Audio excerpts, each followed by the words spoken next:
Hello बच्चे लोग, कैसे हैं आप सब? तो आज कौन सा डे है? शनिवार। आज कौन सा दिन है? शनिवार। तो आज शनिवार का नारा क्या होता है? सुरक्षित जीवन, सुरक्षित जीवन, सुरक्षित विद्यालय, सुरक्षित विद्यालय। तो इसी सुरक्षित शनिवार के कार्यक्रम को आगे बढ़ाते हुए आज हम लोगों को जो टॉपिक मिला है वह है कुपोषण से होने वाली परेशानियां एवं उसके समाधान के संदर्भ में जानकारी। कुपोषण क्या होता है? कुपोषण दो शब्दों से मिलकर बना है, कु और जोड़ पोषण। ठीक है, जो पोषण सही रूप से नहीं हो पाता है, जिनका पोषण सही रूप से नहीं हो पाता है, उसे हम लोग कुपोषण कहते हैं। कुपोषण एक गंभीर स्थिति है जब किसी व्यक्ति के भोजन में, ठीक है, जब किसी की व्यक्ति के भोजन में पोषक तत्वों की कमी हो जाती है तो वैसे व्यक्ति या वैसे बच्चे कुपोषण के शिकार हो जाते हैं। और भोजन में हमें संतुलित मात्रा में प्रोटीन, कार्बोहाइड्रेट, वसा, विटामिन, आयरन, कैल्शियम, ये सब बहुत ही जरूरी होता है। कुपोषण दो प्रकार के होते हैं। कुपोषण कितने प्रकार के होते हैं? दो प्रकार के। एक होता है अल्प पोषण, एक होता है अल्प पोषण, और दूसरा होता है अति पोषण। दूसरा क्या होता है? अति पोषण। तो अल्प पोषण क्या है मैं आप लोग को बताती हूँ। अल्प मीन्स होता है थोड़ा। अल्प मीन्स क्या होता है? थोड़ा। तो जब किसी बच्चे की या व्यक्ति की भोजन में जो संतुलित मात्रा में जो भोजन होता है, जो बैलेंस डाइट होता है, उनको संतुलित मात्रा में नहीं मिलता है, उनमें कमी आ जाती है, उसे कहते हैं अल्प पोषण। ठीक है, तो अल्प पोषण किसे कहेंगे हम लोग? वैसे व्यक्ति जिनके भोजन में संतुलित मात्रा में सब चीजें नहीं मिल पाती हैं, उसे हम लोग अल्प पोषण कहते हैं। और अति पोषण किसे कहते हैं? वैसे व्यक्ति जिनके भोजन में आवश्यकता से अधिक कोई चीजें हो जाती हैं। ठीक है, आप लोग देखते होंगे, आप लोग के अगल बगल घरों में कोई वैसे बच्चे दिखते होंगे जो बिल्कुल सूखे इस टाइप के रहते होंगे, उनका पेट बाहर रहता होगा, पैर हाथ की हड्डियां बिल्कुल सूखी रहती होंगी। कुछ बच्चे देखो, इनका पेट बिल्कुल धंसा हुआ है इस फिगर में। ठीक है, तो ये सब अल्प पोषण और अति पोषण के शिकार है।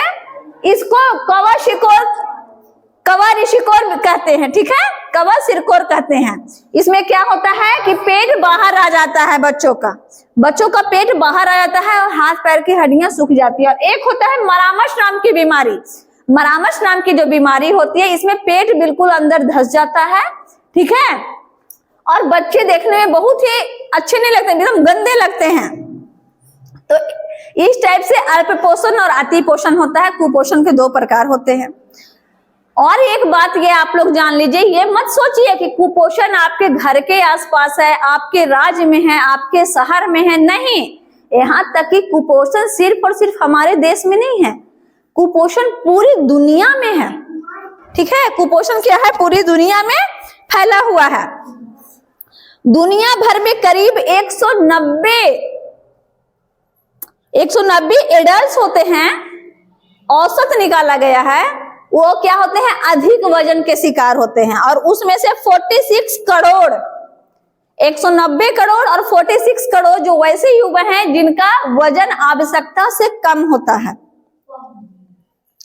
और 5 वर्ष के उम्र के 41 लाख बच्चे वैसे हैं जो कि मोटापे से ग्रसित होते हैं। और इनमें से 53 करोड़ महिलाएं, 53 करोड़ जो महिलाएं होती हैं, 53 करोड़ जो परसेंटेज के हिसाब से आपका परसेंटेज जाएगा 29%। दुनिया में महिलाओं की जो 100% की संख्या है, उसमें से 29% जो महिलाएं हैं वो एनीमिया के रोग से ग्रसित होते हैं। ठीक है, उनमें एनीमिया होती है, उनमें खून की कमी होती है। हमारे खून में जो लौह तत्व पाए जाते हैं ना, उनकी कमी से एनीमिया नाम की बीमारी होती है। इसके लक्षण बहुत सारे हैं। ठीक है, तो इसके लक्षण क्या क्या है? सांस लेने में परेशानियां, जो व्यक्ति कुपोषण के शिकार होते हैं उन्हें सांस लेने में परेशानियां होती हैं, उन्हें ठंड ज्यादा लगती है, चोट या संक्रमण या अन्य बीमारी से वो ग्रसित रहते हैं तो उनका वो बीमारी जल्दी ठीक नहीं हो पाता है। ये सब कुपोषण के जो शिकार व्यक्ति होते हैं उनके साथ ऐसा होता है। और गंभीर मामलों में क्या होता है कि उनका त्वचा जो स्किन है ना, स्किन त्वचा जिसे कहते हैं, ये स्किन बहुत ही पतला हो जाता है, पीला हो जाता है, ठीक है, और सूखा हो जाता है, बिल्कुल ड्राई, ऑयली स्किन नहीं रहता है, तैलीय स्किन नहीं रहता है। हम लोगों का स्किन को तैलीय होना बहुत ही जरूरी है, लेकिन जिन लोगों को कुपोषण का शिकार रहते हैं उनका स्किन ये ड्राई होता है। चेहरे में वसा खोने से जब जो वसा खो जाता है, शरीर में जो फैट वसा की जरूरत होती है, जब वह खो जाती है तो उनकी आंखें जो है जो धसी हो जाती हैं और गाल आगे साइड में निकले हुए गोल गोल दिखते हैं, वो भी देखने में बड़े भद्दे लगते हैं। उनके जो बाल हैं, ये बाल शुष्क हो जाते हैं, यानी कि सूखे रूखे बेजान हो जाते हैं और अधिकांश टूटते झड़ने लगते हैं और कभी कभी उनमें बहुत ज्यादा घबराहट होती है। ये सब आपके जो कुपोषित व्यक्ति होते हैं उनमें ये सब लक्षण पाए जाते हैं, ठीक है। और वैसे व्यक्ति जो कि कुपोषण के शिकार होते हैं उनका बौद्धिक विकास भी बहुत कम होता है। उनका जो समान रूप से जो बौद्धिक विकास होता है, जो IQ होता है, वह बहुत ही समान होता है, समान से भी कम होता है। लेकिन सही समय पे इस बीमारी की अगर इलाज करवाई जाए तो यह बीमारी क्या होती है, अच्छी तरह से बिल्कुल ठीक हो जाती है। अब इसके कारण क्या है, कुपोषण होने के कारण क्या है? तो इनके कारण है कि खाद्य असुरक्षा एवं पर्याप्त मात्रा में भोजन नहीं मिलना और सस्ते भोजन की कमी। जो सस्ता भोजन मिलता है, चावल दाल, इसमें भी ये भी जो जरूरत मूलभूत आवश्यकताएं हैं ये भी बच्चे अच्छे से नहीं खाते हैं। अच्छा, जो भोजन कम मात्रा में पकता है, जो जल्दबाजी में खाना बनता है, ठीक है, और जल्दबाजी में जो खाना खाया जाता है उससे भी हम कुपोषण के शिकार हो जाते हैं। तो हमें यह ध्यान रखना है कि हम जो भी भोजन खाएं, ताजा भोजन खाएं और अच्छे रूप से पका हुआ भोजन खाएं। कच्चा भोजन हमारे स्वास्थ्य के लिए हानिकारक होता है, हमें कच्चा भोजन नहीं खाना चाहिए। और ज्यादा हो तो जो हमारे पैकेट जो रहते हैं, आजकल आज के बच्चे लोग क्या खाते हैं, चटोरी खाते हैं, कटोरी खाते हैं, कुरकुरे होता है, टकाटक होता है, ये सब भी अधिकांश मात्रा में नहीं खानी चाहिए। जब कभी आप लोग खा सकते हो, लेकिन आप लोग तो इसके आदी हो, इसके बिना आप लोग की तो सुबह होती ही नहीं है। तो इन सब चीजों से हमें बचना है, ठीक है। अच्छा, बहुत अधिक जो शराब पीते हैं एडल्ट लोग, युवा व्यक्ति जो बहुत अधिक शराब पीते हैं वो भी कुपोषित हो जाते हैं और मानसिक स्वास्थ्य विकार उनका हो जाता है और खाद्य पदार्थों की उपलब्धता में कमी हो जाती है। तो इसके बचाव क्या है? तो इससे बचाव ये है कि हमें कार्बोहाइड्रेट से भरा हुआ भोजन खाना चाहिए, वैसा भोजन खाना चाहिए जिसमें कार्बोहाइड्रेट हमें भली भांति मिले। हमें एक बैलेंस डाइट के रूप में भोजन करना चाहिए, संतुलित आहार के रूप में भोजन करना चाहिए, जिसमें कार्बोहाइड्रेट भी हो, विटामिन भी हो, मिनरल्स भी हो, वसा भी हो, वैसा भोजन हमें करना चाहिए। तो कार्बोहाइड्रेट युक्त भोजन हमें क्या करना चाहिए, जैसे कि ब्रेड, चावल, आलू, ये सब स्टार्च युक्त होते हैं और इसमें कार्बोहाइड्रेट की मात्रा बहुत ज्यादा पाई जाती है। और दूध और डेयरी खाद्य प्रोडक्ट भी हमें खाना चाहिए, जैसे कि दूध, दही, ठीक है, मक्खन, ये सब डेयरी होता है, दूध से उत्पन्न जो भी चीजें होती हैं उन्हें हम लोग डेयरी प्रोडक्ट कहते हैं। छाछ, ये सब की छाछ, मट्ठा, जिसे आप लोग मट्ठा कहते हैं, ठीक है, तो वो सब का भी हमें संतुलित रूप से अपने आहार में शामिल करना चाहिए। उसके अलावा हम लोग जूस भी ले सकते हैं, फल भी ले सकते हैं, ठीक है। और जब हम लोग विटामिन नहीं खाएंगे, हरी सब्जियां एक ऐसी चीज है जिसमें हर तरह के विटामिन पाई जाती हैं। तो अभी जैसे सीजनली है, जैसे कि आप गाजर खाओगे तो आपको आपके आंखों की रोशनी अच्छी रहेगी, पालक का साग खाओगे तो आंखों की रोशनी अच्छी रहेगी। तो ये सब चीज हम लोग खा सकते हैं जिससे हम लोगों को किसी भी तरह का कुपोषण का शिकार नहीं हो, हमारा स्वास्थ्य अच्छा बना रहे। इसके अलावा हम लोग मांस मछली भी खा सकते हैं जिसमें प्रोटीन होता है, ठीक है। और आप लोग बच्चे को ये बात मैं बता दूं कि सरकारी अस्पताल में, जिसे रेफरल हॉस्पिटल कहते हैं, सरकारी अस्पताल में क्या होता है कि ये सब मुफ्त सुविधाएं दी जाती है। सरकारी स्कूल में तो, सरकारी अस्पताल में तो वैसे भी मुफ्त सुविधाएं दी जाती है और समय समय पे आकर के सरकारी विद्यालयों में भी ये सब सुविधा सरकार की तरफ से मुहैया उपलब्ध करवाई जाती है और बच्चे लोगों को टाइम टू टाइम मेडिसिन दी जाती है। उसके अलावा हमारे स्कूल में क्या होता है कि एमडीएम बनता है। एमडीएम के तहत 6 दिन है तो आप लोग को 6 प्रकार का भोजन दिया जाता है, जिसमें यह ख्याल रखा जाता है कि भोजन की गुणवत्ता बनी रहे, बच्चों को प्रोटीन की कमी नहीं हो, इसके लिए आप लोग को दाल हमेशा मिलता है। बच्चे लोगों को हरी सब्जियों की कभी कमी नहीं होनी चाहिए, तो हरी सब्जियां आपको मिलता है। अभी इस ठंडे के मौसम में क्या है कि सरकार की तरफ से एग आप लोग को प्रतिदिन मुहैया करवाया जा रहा है। हमारे स्कूल में भी प्रतिदिन आप लोग को एग दिया जा रहा है। इससे क्या होगा कि बच्चों का सर्वांगीण विकास होगा, बच्चे लोग अच्छे तरह से बड़े होंगे और कोई भी बच्चे वैसे नहीं रहेंगे जो कि कुपोषण के शिकार हो सके। हमारा भारत एक स्वस्थ भारत के रूप में आप लोगों के सामने आएगा, क्योंकि हमारे भारत के कर्णधार आप ही लोग हैं, ठीक है। और एनीमिया की कमी जो खास करके अधिकांश ये महिलाओं में होती है, तो गर्भवती महिलाओं को भी जब गर्भावस्था में वो रहती हैं तो उन्हें बहुत तरह के खाद्य पदार्थ सरकार की तरफ से दिए जाते हैं, जिनका सेवन करके वो स्वस्थ एक बच्चे को जन्म देती हैं और उनका बच्चा भी कुपोषण का शिकार नहीं होता है, ठीक है। तो इस प्रकार से क्या हो गया कि कुपोषण से होने वाली परेशानियां जाने, आप लोग बीमारियां जाने, इसके समाधान के उपाय जाने, और जितना हो सके आप लोग अच्छा भोजन कीजिए, पका हुआ भोजन कीजिए। और इसके बारे में ज्यादा आप लोग को तौकीर सर बताएंगे, तो एक बार आप लोग क्लैपिंग कर दीजिए उनके लिए। आइए सर। गुड मॉर्निंग बच्चों, कैसे हैं? अच्छे हैं? तो आज क्या है? सुरक्षित शनिवार।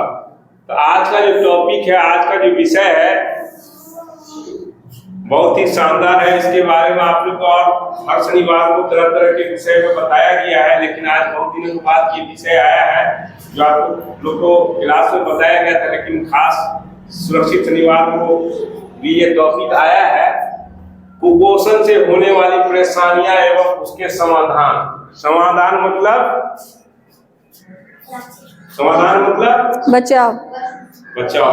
क्या तरीका, जब हम उस तरह से बीमार कुपोषण हमको हो जाएगा, उससे हम उस बीमारी से ग्रसित हो जाएंगे, तो हम उससे किस तरह बचेंगे, हमारा बचाव किस तरह होगा, उसी के बारे में जानकारी देना, उसी के संदर्भ में जानकारी देना है, उसी के संदर्भ में जानकारी देना है। तो सबसे पहले आइए एक बार सुरक्षित शनिवार का नारा है जोरदार तरीके से हम लोग लगा लें। सुरक्षित जीवन, सुरक्षित जीवन, सुरक्षित जीवन। बहुत बढ़िया। तो कुपोषण की परिभाषा आप जान लीजिए, डिफिनेशन जान लीजिए कि कुपोषण कहते किसे है। अभी मैडम ने बहुत अच्छे तरीके से आप लोग को समझाया और हम भी कुछ अच्छे से प्रयास कर रहे हैं कि आपको समझाने की अपनी लैंग्वेज में, अपनी भाषा में, जो आप लोग और सरल तरीके से अच्छी तरह से इस बात को समझ लें, जानकारी ले लें। जब हमारे शरीर को आवश्यक, जो जरूरी मात्रा में हो, आवश्यक हो, जरूरी हो, उस मात्रा में पोषक तत्व नहीं, पोषक युक्त पदार्थ नहीं मिलता है, तो इस वजह से इस स्थिति में हमें कुपोषण की बीमारी होती है। इसे ही हम कुपोषण कहते हैं। समझ गए? मतलब कुपोषण संतुलित आहार, जो हमारे शरीर को चाहिए संतुलित आहार नहीं मिलने के कारण हमारे शरीर की प्रतिरोधक क्षमता जो है, जो हम किसी बीमारी से लड़ सकते हैं, वो आहार हमारे पास रहेगा तब ना हम किसी से लड़ सकते हैं, ताकत रहेगा। जब हमारे अंदर वो आहार ही नहीं है, वो विटामिन नहीं है, प्रोटीन नहीं है, हमारे अंदर वो ऊर्जा ही नहीं है, तो हम उस बीमारी से नहीं लड़ सकते, तो हम कुपोषण के शिकार हो जाते हैं, बीमार हो जाते हैं। तो इसी बात को समझना है, किसकी कमी के कारण कुपोषण होता है। सबसे पहले ये किस चीज कमी के कारण कुपोषण होता है, ये बीमारी क्यों होती है, इसके बारे में जाए। वसा, प्रोटीन, कार्बोहाइड्रेट, खनिज लवण और विटामिन के कारण। समझ गए? क्या क्या चीज? वसा, बोलिए। वसा, प्रोटीन, कार्बोहाइड्रेट, खनिज लवण और विटामिन की कमी के कारण। समझ गए? तो वसा में क्या क्या आता है, इस चीज को समझिए। वसा तो पहले, लेकिन उसको समझिए कि वसा हमें किस किस चीज से मिलता है। ये तलीय पदार्थ होता है। सूरजमुखी तेल, सरसों तेल, सोयाबीन तेल, मूंगफली, गिरी, जिसको ड्राई फ्रूट कहते हैं। ड्राई फ्रूट समझते हो? बादाम, काजू, किशमिश, ये सब जानते हो ना? ये सब चीज में ये कार्बोहाइड्रेट वसा पाया जाता है। समझ गए? दूध, दही, फिर प्रोटीन आइए। प्रोटीन दो तरह के होते हैं, हमको ये दो तरह से मिलते हैं, एक जंतु से और एक पेड़ पौधे से। एक जंतु से प्राप्त होते हैं और एक पेड़ पौधे से। तो जंतु से क्या क्या होते हैं? दूध, मांस, मछली, अंडा, पनीर। और पेड़ पौधों से चना दाल, मूंग दाल, अरहर, राजमा, सोयाबीन, मटर, ये सब हमको पेड़ पौधों से मिलता है। अब मशरूम हम लोग गरीब बहुत महंगा मिलता है, लेकिन मशरूम भी बहुत फायदे की चीज है। इससे कुपोषण से लड़ने में हमें काफी मददगार साबित करता है। कार्बोहाइड्रेट जो मीठा चीज है, ये मीठा चीज है। ये गन्ना, बोलिए, गन्ना, मक्का, गेहूं, चावल, आलू, आम, बाजरा, इस सब चीज में पाया जाता है। समझ गए? याद रखिएगा, जब कभी कहीं भी एग्जाम में क्वेश्चन आए तो आप लिख सकते हैं, बता सकते हैं कि कार्बोहाइड्रेट किसमें पाया जाता है। ठीक है ना? खनिज लवण, इसमें आता है आयरन, कैल्शियम, पालक, पोटेशियम, सोडियम, ये सब नमक में पाया जाता है। समझे? कैल्शियम हमको मछली, अंडा, दूध, ये इसमें मिलता है। आयरन हमको लोहा, तेल, मेथी, ये सब में पाया जाता है। पालक में, ये सब में ये चीज मिलता है। अब विटामिन, किस विटामिन से कौन सी बीमारी होती है, इसके बारे में आप जान लीजिए। विटामिन ए सुने हैं ना? विटामिन ए सुने हैं? विटामिन ए की कमी से हमें रतौंधी की बीमारी होती है। रतौंधी कहते हैं जिससे आंख से दिखाई नहीं देना। समझे? शाम होते होते पूरा वो दिखाई नहीं दे, अंधापन हो जाना।